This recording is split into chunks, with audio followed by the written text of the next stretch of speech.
믿음의 가정 세우기. 이게 더 많이 오셔야 되는데 덜 오셨네요.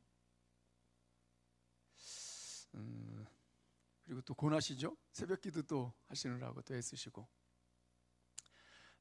우리가 늘 들어왔던 처음 믿음을 이제 시작했던 믿음의 가정을 세워서 한 민족을 이루게 했던 사람 아브라함, 그리고 그 아들 이삭, 야곱, 요셉으로 이어지는 이 믿음의 가정을 우리가 한번 보면서 어떻게 우리가 믿음의 가정을 세워가야 될까, 각 사람이 가지고 있는 가장 중요한 모습들을 우리가 간단하게, 그래도 믿음의 가정 세우기 세미나 그러니까 야 이거 부흥회처럼 1시간 2시간 하나보다 이렇게 염려하고 오신 분은 염려를 다 내려놓으셔도 됩니다.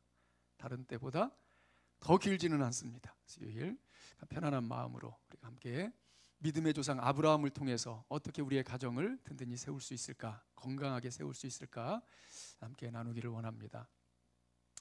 먼저 아브라함에 대해서 간단하게 좀 한번 보면, 아브라함이 어떤 사람인지, 아브라함이 살았던 이제 삶의 그 지도로 그가 살았던 삶의 여정을 한번 이렇게 올려놓은 내용인데요.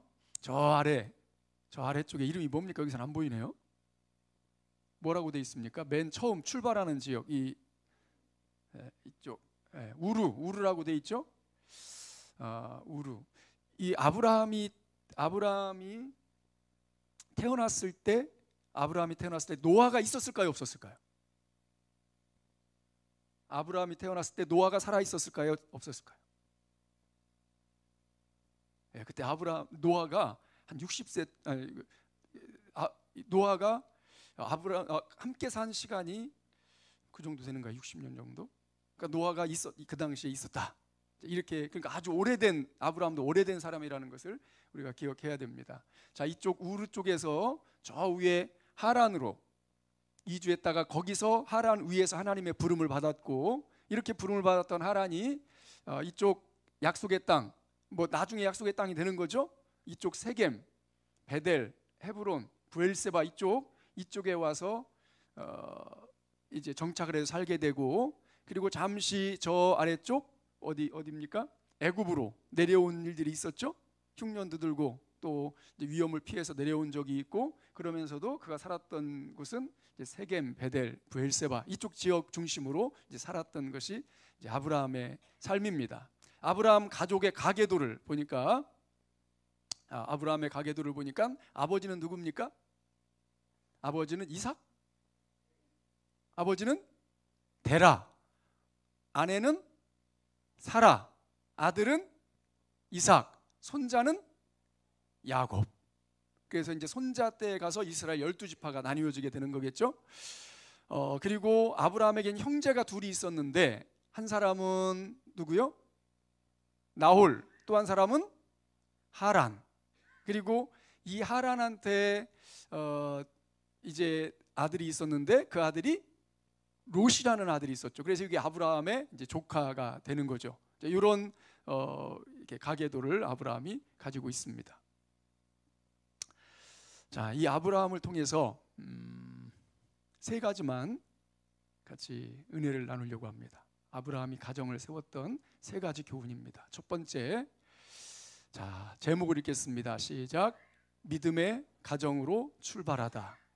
자, 믿음의 가정으로 출발한 게 아브라함이다. 믿음의 조상이 되고요.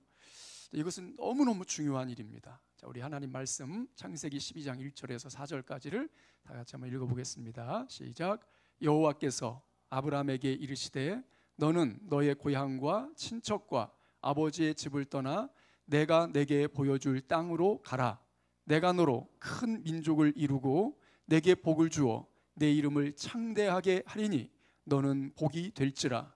너를 축복하는 자에게는 내가 복을 내리고 너를 저주하는 자에게는 내가 저주하리니 땅의 모든 족속이 너로 말미암아 복을 얻을 것이라 하신지라. 이에 아브라함이 여호와의 말씀을 따라갔고. 아브라함의 아버지가 예수님 믿는 사람, 하나님 믿는 사람 아니었는데 하나님의 부름을 받고 이제 아브라함이 여기 말씀 여호와의 말씀을 따라갔다. 이게 너무너무 중요하다는 사실을 이제 우리가 기억해야 되겠습니다. 아브라함의 아버지 데라라고 하는 이분은 우상을 섬기던 사람이었던 것 같고, 요세푸스라고 하는 유대인의 유명한 역사가의 그 문헌에 의하면 이 아버지가 장사하려고 만들어 놓은 우상을 아브라함이 모두 때려 부쉈다는 그런 내용이 거기 있다고 합니다. 그러니까 아버지는 우상을 만들어 파는, 그러니까 그 당시에 나름대로 그런 것을 생업으로 하는 그런 사람이었을 텐데, 뭐 꼭 이것이 아니라 할지라도 아버지 데라는 신앙생활을 하는 사람이, 하나님을 믿는 사람이 아니었는데, 아브라함은 하나님의 말씀을 쫓아갔다, 이렇게 말씀하고 있는 것이죠. 하나님의 부르심에 망설이거나 주저함 없이 단번에 응답해서 하나님을 쫓아, 말씀을 쫓아, 하나님의 말씀을 쫓아갔던 사람이 이제 아브라함이라는 것을 우리가 보게 됩니다. 여러분, 절에 다니던 사람이 교회로 신앙을 바꾸는 것이 이게 쉬운 일입니까? 어려운 일입니까? 잘 모르겠습니까? 안 해보셔서? 여러분, 절 다닌다고 하는데 가서 전도하기가 쉽습니까? 어렵습니까?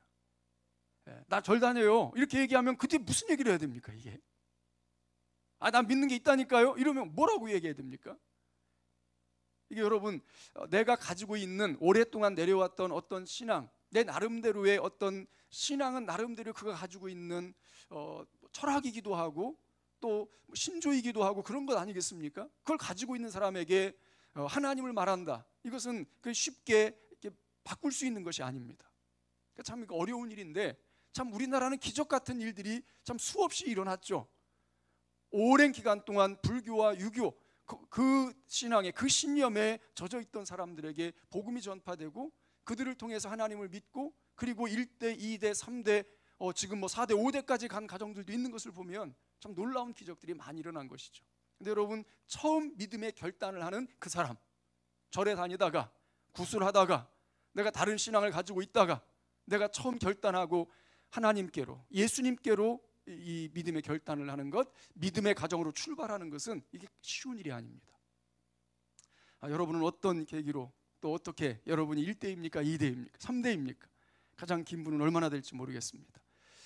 믿음의 가정으로 출발하는 이 일을 아브라함이 했다는 것, 이것은 참 아브라함이 얼마나 큰 일을 했는지를 이제 보여주는 것이고, 특별히 단번에 응답했다 그랬는데, 사실 이 하나님께로 돌아오는 것은 이렇게 순식간에 일어나는 일입니다. 하나님의 역사이기도 하고 성령의 역사이기도 하기 때문에 이것은 단번에 순식간에 일어나는 하나님의 역사입니다. 그래서 어떤 사람은 정말 믿을 것 같지 않았는데 한순간에 돌아서서 돌이켜오는 사람이 있고, 이 사람은 꼭 올 것 같은데 80년 동안 안 오는 사람도 있고, 그러니까 이 하나님의 역사는 우리가 예측할 수 없죠. 아브라함은 단번에 하나님의 말씀에 응답해서 하나님의 부르심을 쫓아서 이제 나아가는 믿음의 가정으로 출발하는 그런 모습을 보여주고 있는 것입니다. 우리 같이 한번 읽겠습니다. 아래에 있는 언제나부터 시작. 언제나 첫 출발은 쉽지 않습니다. 하지만 첫 출발을 복되게 시작해 놓으면 후대는 쉽게 은혜의 길, 복의 길을 걸어가게 되고 세상의 주인이신 하나님과 동행하는 형통을 누리게 됩니다. 믿음의 대를 계속 이어갈 수 있도록 기도하십시오. 자, 우리는 이미 하나님께로 왔고 예수 그리스도께로 왔습니다. 그러면 어렵게 시작된 우리 집안에, 우리 가정에 믿음의 대가 끊어지지 않도록 우리는 부지런히 기도해야 되겠습니다. 여러분, 어렵게 아브라함이 시작해놨는데 그 뒤에 이삭이, 야곱이 그 믿음의 대를 끊어버린다면 얼마나 어려운, 안타까운 일입니까?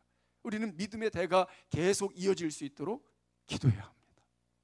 저는 신학교 다닐 때 아버지가 목사님인 친구, 아버지가 집사님인 친구, 이런 친구들이 얼마나 부러웠는지 몰라요.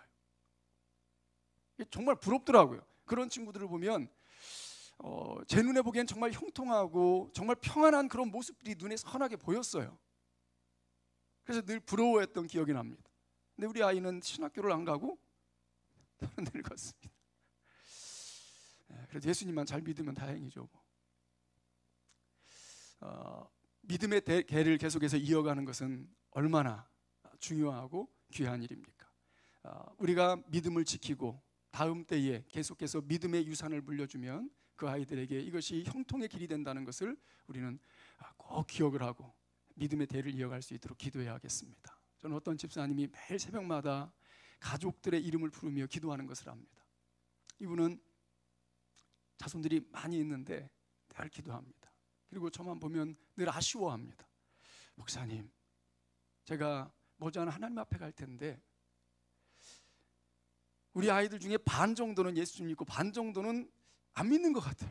그 교회를 가기는 가는데 얘는 좀 안 믿는 것 같기도 하고, 이런 애도 있고, 이렇게 하면서 그 아이들을 파악하고 매일마다 기도하면서 기도 부탁도 하고 기도를 요청하는 집사님이 계십니다. 여러분, 우리가 이런 소원을 가지고 우리가 믿게 하고 뭐 믿지 않고 하는 것을 우리 마음대로 할 수 있는 것은 아니지만, 믿음의 대를 이어가기 위해서 우리가 부단히 기도하고 부단히 애쓰고, 그리고 복음을 심어주려고 우리가 부단히 노력하는 것은 여러분 너무너무 소중하고 가치 있는 일입니다. 다른 그 어떤 것보다 여러분 자손들에게 믿음의 전통이 이어져 갈 수 있도록 그들을 믿음으로 양육해 주시고 또 위에서 기도해 주시고 세워주시는 우리가 될 수 있기를 축복합니다. 자, 두 번째입니다. 자, 큰 제목을 읽겠습니다. 시작. 믿음의 가장으로서 본을 보이다. 자, 아브라함은 믿음의 가장이 이제 된 거죠. 자기부터 믿음이 시작됐습니다. 그러면 물론 아들은 이삭 하나이지만 자기 아래에 이제 식솔들이 어마어마하게 많아요. 아주 많은, 이 사람은 한 집안의 이제 뭐 족장이 이제 된 거죠. 이렇게 많은 이들이 있는데 그들에게 믿음의 본을 보여야 그들을 따라오게 하잖아요. 여러분, 이게 우리가 가끔 만나는 사람들은요 다 천사 같습니다. 그렇죠? 가끔 보면 천사 같잖아요. 안 그래요? 그런데 집에서 늘 보는 사람들은 천사 같으신 분 혹시? 이게 여러분 집에서 가정에서 본을 보인다, 가정에서 천사같이, 이거는 정말 쉬운 일이 아닌데요. 이건 우리가 늘 추구해야 될, 정말 우리가 그렇게 살아야 될, 내 삶의 모습 그 자체가 그것이 되어야 할, 가정에서 우리의 모습은 다 드러나게 됩니다. 모든 것을 다 열어놓고 살아가는 거니까요. 자, 아브라함은 믿음의 가장으로서 본을 보이는 몇 가지 모습을 보여주는데 그 중에 하나를 여기 말씀을 한번 읽겠습니다. 시작. 아브라함이 롯에게 이르되 우리는 한 친족이라 나나 너나 내 목자나 내 목자나 서로 다투게 하지 말자. 내 앞에 온 땅이 있지 아니하냐. 나를 떠나가라. 내가 좌하면 나는 우하고 내가 우하면 나는 좌하리라. 이 아브라함의 마음속에 우리는 한 친족이라, 누구에게 얘기하는 겁니까? 조카 롯에게 지금 하는 얘기입니다. 우리는 한 친족이다. 그러면서 내가 이제 거느렸잖아요. 조카 롯을 거느렸으니까 내가 여기로 갈 거니까 너 여기로 가. 이렇게 해야 권위도 좀 쓰고 그럴 거 아닙니까? 그런데 그런 것이 아니고 이 아브라함은 네가 선택해서 가고자 하는 곳으로 가라. 이게 쉬운 게 아니죠. 네가 갖고 싶은 땅 먼저 가져라. 그럼 내가 나머지 땅 가질게. 여러분, 이게 쉬운 일입니까? 그런데 여러분, 이런 가장으로서의 본을 보이지 않으면 우리는 복음의 능력을 보여줄 수가 없습니다. 여러분, 역전되는 거 아시죠? 믿음이 있는 사람은 그렇게 할 수 있는 겁니다. 왜요? 역전되기 때문에. 하나님이 이걸 역전시키니까. 롯이 선택한 땅이 지금은 좋았는데 나중에는 어떻게 됐습니까? 예? 예, 소돔 땅이잖아요. 소돔 땅 멸망해 버렸잖아요. 그러니까 여러분, 우리가 당장에 손해 보는 것 같아도 이 본을 보이는 것, 내가 희생하는 것, 내가 섬기는 것이 이에 내가 손해 보는 것 같아도 결코 그렇지 않다는 것. 적어도 믿음으로 한 그런 우리의 본을 보이는 행동들은 풍성한 열매를 맺는다는 것을 우리는 기억해야 합니다. 자, 요 사건만이 아닌데 이 내용 한번 같이 계속 보겠습니다. 아브라함은 시작. 아브라함은 믿음의 가장으로서 자기 주장보다 다른 가족을 먼저 배려하였다. 이후에 조카 롯이 가나안 왕에게 잡혀갈 때 집에서 훈련된 자 318명을 데리고 가서 위험을 무릅쓰고 롯을 구해왔으며 소돔이 멸망하기 전 간절한 중보기도를 하기도 했다. 그죠? 그러니까 이 아브라함의 이 모습은 일관성이 있다, 그 얘기입니다. 물론 아브라함이 여기 이제 조카 롯에게 그렇게 했지만 그 얘기만 그렇게 한 건 아니겠죠. 더 가까운 사람에게도 그렇게 하지 않았겠습니까? 자기 식솔들에게는 어떻게 했을까요? 아마 이 아브라함은 아까 그랬죠. 우리는 친족이다 그랬는데 자신 주변에 함께 살아가는 그들에게 같은 마음을 늘 품지 않았을까 생각이 됩니다. 그러니 그들은 다 아브라함이 가는 그 믿음의 길을 따라올 수밖에 없습니다. 아브라함이 너무 크기 때문에. 여러분, 우리가 믿음의 가장으로서 커지면 커질수록 우리의 품 안에, 우리의 울타리 안에 더 많은 영혼들이, 우리 가족들이 들어오는 거예요. 근데 우리가 좁은 마음을 가지면 울타리가 너무 작기 때문에 어느 누구 들어올 수가 없습니다. 커지는 은혜가 있기를 축복합니다. 그래야 더 많은 영혼들을 얻고 우리 가정이 믿음의 가정으로 세워질 수 있다는 것을 우리는 절대로 잊지 말아야 되겠습니다. 위험을 무릅쓰고 롯을 구하기 위해서 또 갔던 이 아브라함이고, 나중에는 소돔이 멸망한다는 소식을 천사로부터 듣고 간절히 중보기도하는 이 아브라함의 모습을 우리는 봅니다. 끝까지 책임지고 함께하려는 이 아브라함의 모습. 여러분,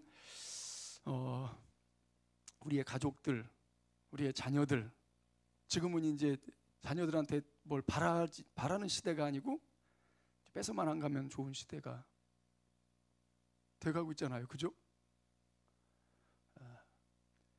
준다는 마음을 가지세요. 그냥 누구에게나, 가족들에게 그런 마음을 품고 살면 하나님께서 우리를 믿음의 거부가 되게 하시고 더 풍성한 은혜를 우리에게 공급해 주실 것입니다. 같이 읽겠습니다. 가정을 시작.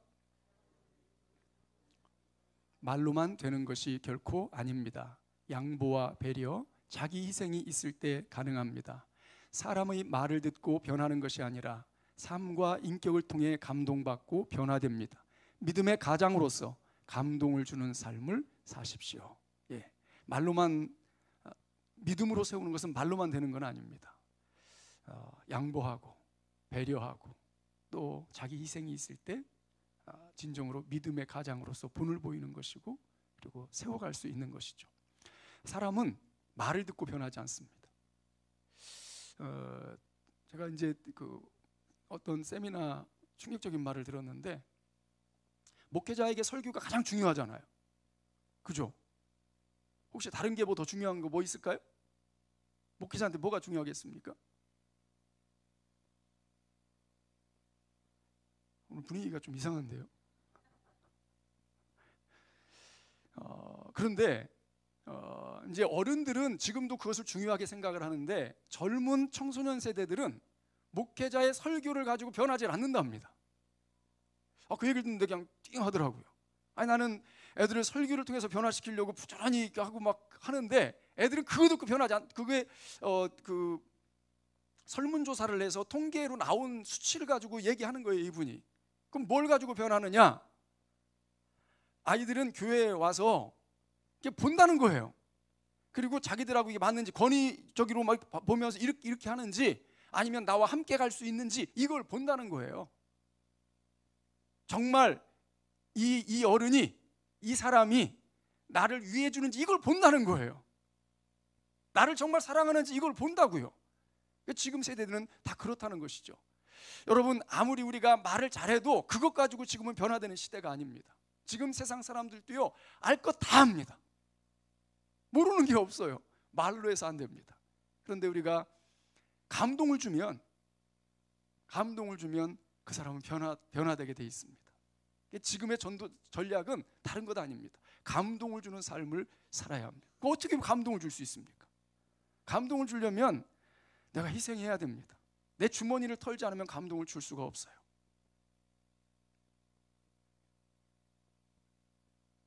감동을 주는 삶을 통해서 우리가 정말 그리스도의 복음을 나눌 수 있기를 기대하고 소망합니다.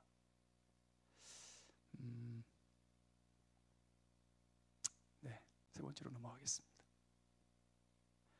자, 세 번째는 한번 크게 읽겠습니다. 제목 시작. 믿음의 산교육을 하다. 믿음의 산교육을 하다. 어떤 교육을 했을까요? 믿음의 산교육. 창세기 22장 7절과 8절 우리 다 같이 읽어보겠습니다. 시작. 이삭이 그 아버지 아브라함에게 말하여 이르되 내 아버지여 하니 그가 이르되 내 아들아 내가 여기 있노라. 이삭이 이르되 불과 나무는 있거니와 번제할 어린 양은 어디 있나이까. 아브라함이 이르되 내 아들아 번제할 어린 양은 하나님이 자기를 위하여 친히 준비하시리라. 아멘. 여러분 이 사건 이 내용을 잘 아시죠? 여러분은 이렇게 할 수 있겠습니까? 우리 어른들은 자녀가 온다고 하면은 예배를 제끼고 그냥 자녀들을 맞이하시는 분들이 있더라고요. 제낀다는 말이 좀 그렇죠? 왜 그렇게 하시는지 저는 이해가 안 돼요. 얘들아, 나는 교회 가는 시간이고 하나님 앞에 가서 예배하는 시간이야. 이걸 보여줘야 되는데 오히려 그게 보여줄 수 있는 좋은 기회인데 왜 그렇게 하는지 저는 잘 이해가 안 돼요. 얼마나 좋은 기회입니까? 그런 기회가. 아니면 야 같이 갈래? 뭐 이렇게 얘기할 수도 있는 거고. 근데 왜 그거는 이게 정말 우리가 산 교육을 할 수 있는 기회인데 이런 부분들을 놓치는 거예요. 우리가 그렇게 하면 뭔가 손해가 될 거라고 생각하고 아이들을 잃어버릴 거라고 생각합니다. 정말 잃어버릴까요? 아브라함이 아들을 데리고 모리아 산으로 갑니다. 사실 아브라함은 몰라요. 하나님이 뭘 준비하실지 모르지만 하나님을 믿고 가는 거예요. 그냥. 여러분 이게 아픔입니까? 아닙니까? 이건 아픔이에요. 사실 믿음의 산 교육을 한다는 것은 아픔이 필요한 겁니다. 아픔이 없이 믿음의 산 교육을 할 수는 없어요. 아브라함이 그 길을 가면서 지금 아들하고 대화하는 내용인데 하나님이 자기를 위해 친히 준비하시리라. 그거 아브라함이 지금 우리가 아는 것처럼 딱 다른 재물을 준비해 줄 줄 알고 지금 얘기하는 겁니까? 하나님이 하신다. 네가 재물이야. 지금 그 얘기 대신한 거잖아요. 이거는 내 하나님이 하시는 일이야. 이렇게 얘기하는 그런 거 아닙니까? 아픔입니다. 그러나 거기에 믿음의 산 교육이 있습니다. 여러분 그 열매가 얼마나 큰지는 우리가 다 잘 알잖아요. 그러니까 우리가 당장에는 아픔이고 당장에는 내 본능적으로 그게 우선인 것처럼 보이지만 내가 타협하지 않고 양보하지 않고 믿음의 결정을 하면 그 뒤는 하나님이 역사하시는 거예요. 근데 우리는 자꾸 이것을 불안해해요. 이러다가 아이들 마음을 내가 뺏기는 건 아닐까, 뭐 할까 이런 생각을 하는 거죠. 아들로 번제를 바치라는 하나님의 말씀은 아브라함으로서도 쉽게 이해할 수 없었을 것입니다. 하지만 그에게 하나님의 말씀은 절대적이었습니다. 그리고 말씀에 순종하여 모리아 산으로 갑니다. 결과는 모르지만 그는 하나님을 믿었던 것입니다. 자녀는 부모의 믿음으로 사는 모습을 보고 믿음의 삶을 결정합니다. 우리가 양보해도 되는 것들이 있고 그들에게 양보해도 되는 것들 많이 있습니다. 공부하기 너무 싫어하거든. 시키지 않는 게 저는 괜찮다고 생각해요. 그렇게 싫어하는데 왜 그렇게 자꾸 공부를 하라고 합니까? 걔한테는 그 길이 있는데. 너무 싫어하는 일은 그냥 이렇게 그래도 너무 안 하면 좀 그렇긴 하지만 그러니까 본인이 이렇게 할 수 있도록 유도해주고 잘하는 거 뭘 찾아주고 뭐 다 그런 것들은 양보하든 뭐 관계가 없는데 우리가 절대로 양보하지 말고 지켜야 할 것, 내가 믿음의 선에 있는 내가 믿음으로 지켜야 될 그런 모습들은 절대로 양보하면 안 돼요. 그것을 지킴으로써 나는 보여주는 거예요. 내가 믿음으로 산다는 걸. 여러분 억지로 그들을 교회로 막 데리고 그렇게 하라는 말씀이 아니에요. 내 믿음을 보여주라는 얘기입니다. 내 선택, 내 결정, 내가 하나님을 어떻게 섬기는지를 보여주라는 그런 말씀이에요. 그들에게 믿음을 강요한다고 해서 그들이 믿는 것 아닙니다. 따라오는 것도 아닙니다. 다만 우리는 최선을 다해서 내 믿음이 이러하다는 것을 보여주는 것이죠. 같이 읽겠습니다. 시작. 자녀 교육에는 왕도가 없다는 말이 맞습니다. 하지만 최선의 방법을 찾고 최선의 길로 가려는 노력은 헛되지 않을 것입니다. 성도는 자녀에게 우선순위를 가르쳐야 합니다. 물론 말로가 아니고 선택하고 결정하는 모습을 통해 보여주어야 합니다. 믿음의 선택과 결정을 통해 여호와 이레를 체험하는 믿음의 산 교육을 하십시오. 저는 부모가 믿음의 결정을 하면 아이들이 이것을 보면서 하나씩 보면서 당장에는 뭐 그런 결정을 한다고 해서 당장 아이가 변하는 건 아니겠지만 그렇게 함께 살아가는 동안 또 우리의 가족들, 친족들이 믿음의 결정을 하는 나를 지켜보면서 나를 참 믿음의 사람으로 인정해주고 그 앞에 희생하는 모습을 또 보면서 나의 섬김을 보고 그러는 과정 가운데서 어느 순간에 결정적인 순간에 믿음은 그것이구나, 나도 그 믿음의 길을 가야겠다는 그런 마음을 품고 주님께로 돌아오리라고 확신합니다. 여러분 믿음의 선택과 결정은 여호와 이레를 체험하는 아주 놀라운 믿음의 산 교육입니다. 하나님은 살아계십니다. 믿으십니까? 여러분 하나님의 살아계심을 믿으시나요? 그러면 우리가 믿음으로 선택하고 믿음으로 결정하는 사람에게 형통의 길을 주시겠습니까? 망하는 길을 주시겠습니까? 그럼 이게 믿음의 산 교육이죠. 여호와 이레를 경험하는 현장이 될 수밖에 없죠. 살아계신 하나님이 믿음의 선택을 하고 결정을 하는 사람, 그 사람에게 어떤 은혜를 주시는지, 어떤 놀라운 기적을 보여주시는지를 여러분 우리가 보여줄 때, 그때 아이들 입에서 나도 모르게 엄마가 믿는 하나님, 아빠가 믿는 하나님, 내 동생이 믿는, 내 형님이 믿는 하나님, 여러분 친척 중에서 그 사람이 믿는 하나님은 정말 살아계신 하나님이야. 여러분 그런 고백을 하지 않겠습니까? 순간순간 믿음의 선택과 결정을 통해서 여호와 이레를 체험하는 믿음의 산 교육을 할 수 있기를 축복합니다.